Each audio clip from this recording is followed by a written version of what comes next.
Hey guys, in this video I'm going to show you how to disable Captcha on Google Chrome. If you find this video useful, please leave a like and subscribe to our channel. In saying, let's just jump straight into the video. Alright, open up your Google Chrome and then click on the three dots here and head on over to extensions. Click on extensions and then click on visit Chrome Web Store. And now when you're inside here, you want to search for extensions and themes. So just type in disable Captcha and then click on enter.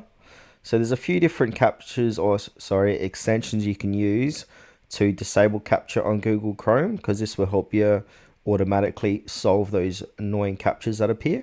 So you can use any one of these, but the one I recommend is this one here that's featured, so Bust the Captcha Solver for Humans. So go ahead and click into that and then click on add to Chrome and then click on add extension. Now this is going to add this extension to Google Chrome. Bust the Captcha Solver for Humans has been added to Chrome. So that's all good there. Alright, now I'm going to go to Google because that is installed. I'm going to type in a Captcha demo. Here we go. So here's a demo here. It's a sample. And now this is just a sample form with reCAPTCHA. So I'm just going to click on I'm not a robot. There you go. So it's auto solve this captcha. Click on submit. Verification successful. Or success, hooray. Alright, that's it for this video guys. Hopefully it helped you out.